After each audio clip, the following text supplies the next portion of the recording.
Menulis adalah caraku untuk bertahan hidup. Karena dengan menulis, aku bisa keluar dari berbagai kegelisahan batinku dan pilihan-pilihan hidup yang sulit. Ini kutipan dari Jon Fosse, seorang penulis Norwegia yang kini di tahun 2023 mendapatkan hadiah Nobel untuk sastra. Mengapa Fosse yang mendapatkan Nobel ini? Apa keunikan dari karyanya? Kita dengar dulu pengumuman dari panitia Nobel. The Nobel Prize in Literature for 2023 is awarded to the Norwegian author Jon Fosse for his innovative plays and prose which give voice to the unsayable. Jon Fosse lahir di tahun 1959. Ia sudah membuat sekitar 40 karya novel, drama, puisi lintas genre yang menulis sejak umur 12 tahun.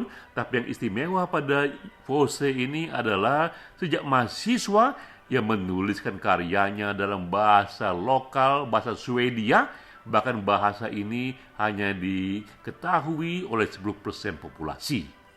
Kemudian datanglah itu para penerbit luar negeri yang menerjemahkannya. Aneka pengalaman hidup Jon Fosse ini ikut memberi warna karya-karyanya. Antara lain, ia pernah mengalami pengalaman hampir mati ketika usia 7 tahun karena kecelakaan yang parah. Pengalaman menuju kematian inilah yang acap kali menghantuinya, memberikan satu batin yang pekat padanya. Dan di masa muda pun, ia pernah menjadi seorang pemberontak, seorang hippie. Ia melawan berbagai kemapanan yang ada saat itu dan mencari makna hidup dari berbagai hal-hal alternatif. Lalu kemudian ia sekolah sastra, perbandingan sastra hingga S2. Inilah yang memberikan padanya satu skill menulis dan perspektif yang lebih filosofis tentang bagaimana cara mengungkapkan kegelisahan batinnya. Dan kemudian ia menjadi konsultan untuk menerjemahkan Bible ke bahasa Swedia karena memang ia menguasai bahasa ini.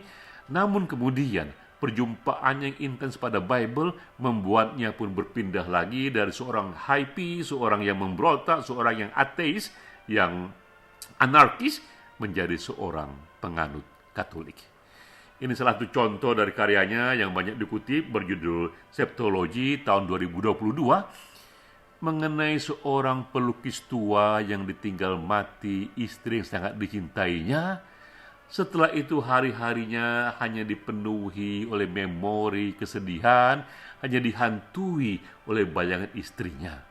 Untuk keluar dari itu semua, setiap malam ia keluyuran ke sana kemari di kota itu tanpa tujuan, hanya untuk mengisi kekosongan hatinya.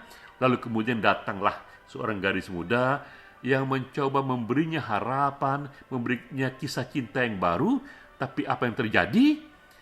Ternyata lukanya di masa lalu, traumanya di masa lalu mengalahkan aneka pencarian makna.